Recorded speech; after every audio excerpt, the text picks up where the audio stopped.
주목상에 오신 여러분들을 환영하고 축복합니다. 특별히 오늘은 이번 한 주의 첫날이죠. 또 이렇게 첫날을 하나님과 첫 시간 하나님께 드릴 수 있게 허락하신 하나님께 감사드리고, 이렇게 첫 시간을 드렸을 때 하나님께서 이번 한 주간도 우리 인생을 지켜줄 줄 믿습니다. 오늘은 바울이 로마에서 전도하다라는 제목을 가지고 사도행전 28장 16절부터 31절까지 말씀을 같이 한번 살펴봤으면 좋겠습니다. 먼저 우리 16절부터 17절까지 말씀 같이 한번 읽어볼까요? 우리가 로마에 들어가니 바울에게는 자기를 지키는 한 군인과 함께 따로 있게 허락하더라. 사흘 후에 바울이 유대인 중 높은 사람들을 청하여 그들이 모인 후에 이르되, 여러분 형제들아, 내가 이스라엘 백성이나 우리 조상의 관습을 배척한 일이 없는데 예루살렘에서 로마인의 손에 괴수로 내준 바 되었으니. 드디어 바울 일행이 로마로 들어가게 됩니다. 로마로 들어갔을 때 바울에게는 어떻게 했다고 그랬어요? 자기를 지킨 한 군인과 함께 따로 있게 허락하니, 아마 바울이 이미 재판을 받은 상태가 아니에요. 그렇기 때문에 재판받기 전에 바울을 구금해 두는데, 감옥에 넣은 게 아니라 아마 가택연금식으로 특정 지역의 집에서 조금 자유를 주면서 좀 누릴 수 있게, 사람도 자유롭게 만나고 재판받기 전에 준비할 수 있도록 허락을 해준 것 같아요. 그랬을 때 바울이 뭘 했냐면 유대인의 지도자들을 불렀습니다. 유대인들의 지도자를 불러서 먼저 오해가 없도록 자기가 왜 이곳에 왔는지, 그리고 지금 어떤 재판을 받고 있는지에 대해서 쭉 설명을 하게 됩니다. 그러자 어떻게 반응을 보였을까요? 우리 21절부터 23절까지 말씀 같이 한번 읽어볼까요? 그들이 이르되, 우리가 유대에서 내게 대한 편지도 받은 일이 없고 또 형제 중 누가 와서 내게 대하여 좋지 못한 것을 전하든지 이야기한 일도 없느니라. 이에 우리가 너의 사상이 어떠한가 듣고자 하니 이 파에 대하여는 어디서든지 반대를 받는 줄 알기 때문이라 하더라. 그들이 날짜를 정하고 그가 유숙하는 집에 많이 오니 바울이 아침부터 저녁까지 강론하여 하나님의 나라를 증언하고 모세의 율법과 선지자의 말을 가지고 예수에 대하여 권하더라. 유대 지도자들에게 자기가 어떻게 와서 이곳에 오게 된지 쭉 설명을 합니다. 그런데 그 당시에 있던 로마에 있던 유대 지도자들이 뭐라고 얘기했냐면, 유대에서 내게 대하여 어떤 편지도 받은 일이 없고 또 누가 와서 좋지 못한 것을 전하는지도 이 얘기한 일이 없다라고 이야기를 해요. 그러니까 바울에 대해 잘못된 소문이 로마에는 퍼져 있지 않았던 것 같아요. 다만 우리가 온 이유는 뭐냐면 너의 사상을 듣기 위해서 왔다라고 이야기합니다. 그러자 그 다음부터 어떻게 했냐면 바울이 그들에게 날짜를 정하게 하고 집에 와서 바울에게 아침부터 저녁까지 강론하여, 이 강론하다는 단어는 성경을 풀어서 해석하다는 거예요. 구약 성경을 가지고 하나님 나라에 대해서 또 예수님에 대해서 증언하는 모습들을 우리는 보게 됩니다. 그래서 바울이 그곳에서 먼저 유대 지도자들에게 하나님의 말씀을 증거한 거죠. 그럼 그 결과 어떤 일이 있었을까요? 24절부터 26절까지 같이 읽어볼까요? 그 말을 믿는 사람도 있고 믿지 아니하는 사람도 있어 서로 맞지 아니하여 흩어질 때에 바울이 한 말로 이르되, 성령이 선지자 이사야를 통하여 너희 조상들에게 말씀하신 것이 옳도다. 일러스되 이 백성에게 가서 말하기를, 너희가 듣기는 들어도 도무지 깨닫지 못하며 보기는 보아도 도무지 알지 못하는도다. 네, 그 말을 듣고 뭐라고 그랬어요? 믿는 사람도 있고 믿지 않는 사람도 있었다라고 이야기합니다. 참 이 말이 와닿더라고요. 사실 그래요. 우리가 복음을 전합니다. 그런데 어떤 사람은 믿어요. 어떤 사람은 믿지 않아요. 왜 그럴까요? 결국에 복음이 문제가 아니에요. 그 사람들의 마음밭이. 정말 똑같은 이야기를 듣고 어떤 사람들 믿고 어떤 사람 안 믿어요. 이 복음이 잘못됐다면 모두 안 믿어야겠죠. 그런데 정말 복음이 잘못된 것이 아니라 이 복음을 받아들이는 마음이 문제인 거예요. 그래서 어떤 사람은 믿게 되고 안 믿게 되고, 이건 단순히 바울 때만이 아니에요. 지금도 마찬가지예요. 똑같은 복음을 전하는데 어떤 사람은 믿고 어떤 사람은 받아들이지 않는 거예요. 참 이게 신비고 또 은혜인 거죠. 그래서 우리가 믿어지는 게 은혜인 거예요. 그런데 또 이것은 복음이 전했을 때 이런 개개인의 차이이기도 하지만 우리도 마찬가지로, 우리도 살다 보면 그렇죠. 어떤 말씀이 어떤 때는 굉장히 뜨겁게 다가옵니다. 정말 막 너무 가슴속에 울림이 있어요. 정말 은혜 받았죠, 말씀. 근데 어떤 때는 이 말씀을 들어도 별로 감흥이 없어요. 그 말씀의 능력을 못 받겠어요. 믿어지지 않을 때도 있어요. 우리도 마찬가지예요. 그날의 말씀을 전했을 때 어떤 사람 믿고 어떤 사람 믿지 않았어요. 마찬가지로 우리도 믿은 다음에도 정말 말씀을 매일매일 접하고 듣고 그러지만 때로는 이 말씀이 우리 가운데 은혜로 임할 때도 있지만 또 어떨 때는 그런 은혜가 내게 안 임할 때도 있습니다. 그럼 정말 중요한 게 뭘까요?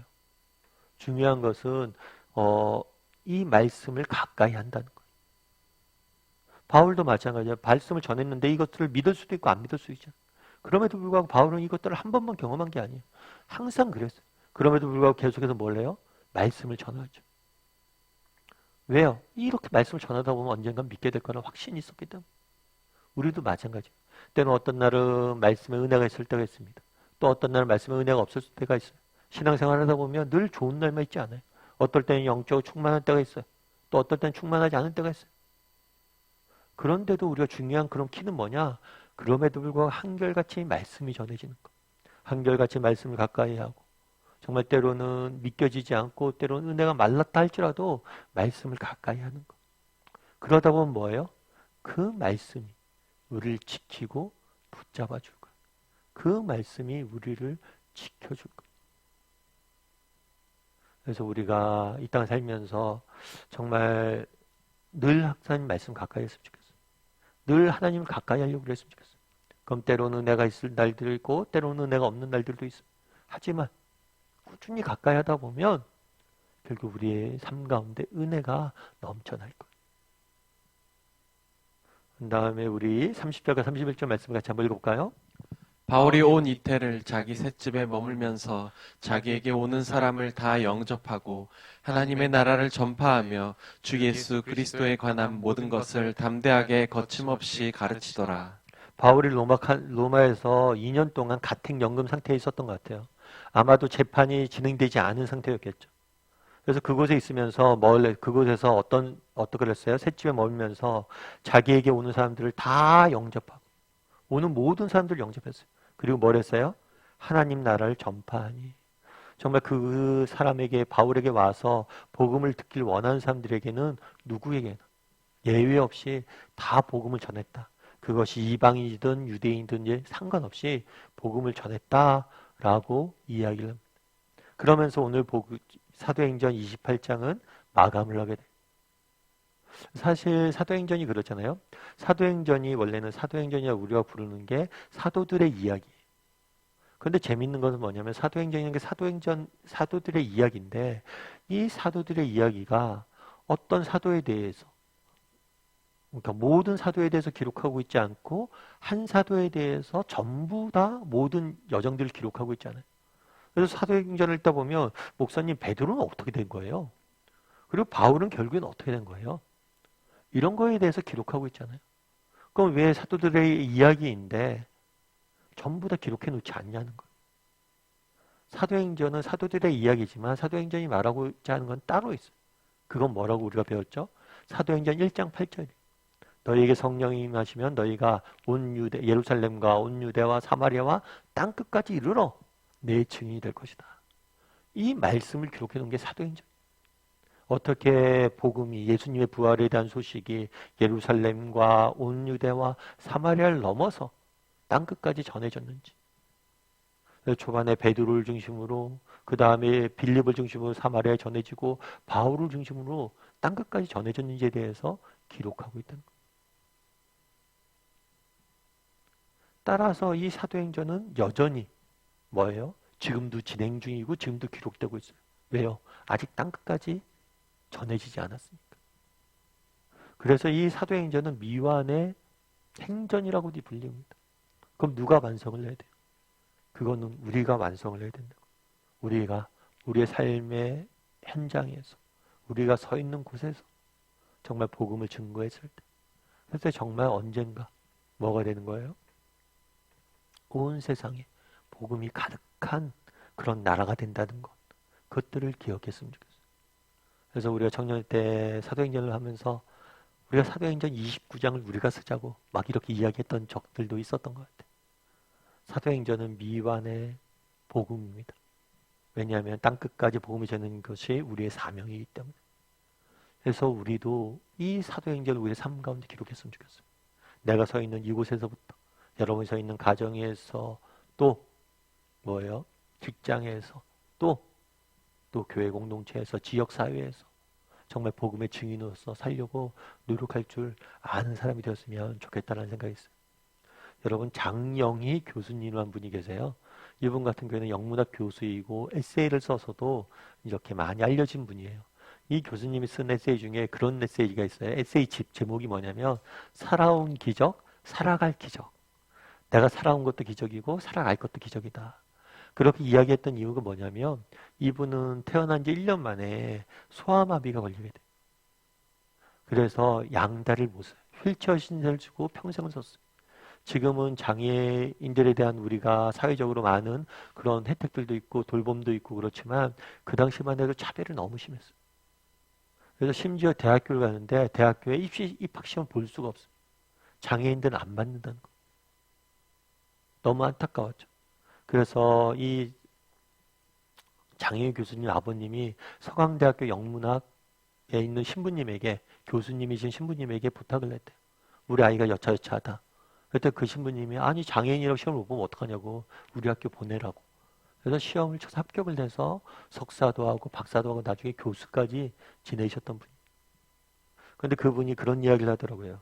자기가 그런 여러 가지 어려움들 있잖아요. 살아온 기적, 살아갈 기적. 이 어려움들이 있었는데 어떻게 이겨낼 수 있었습니까? 근데 여러 가지 이유가 있었는데 근거가 있었는데 그 중에 한 가지 뭐였냐면 어렸을 때 기억 때문이었대요. 어렸을 때 어떤 기억이 있었습니까?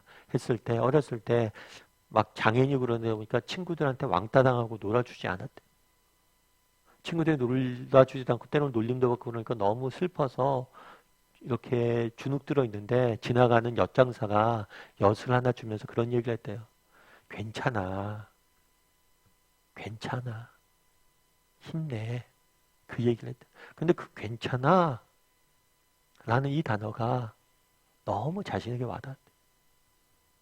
그래서 그 다음에 어려운 일이거나 힘든 일이 있을 때마다 늘 자기한테 얘기했대요. 괜찮아. 괜찮아. 오늘 마지막 복음은 어떻게 끝납니까? 어떻게 끝나? 열린 결말이에요.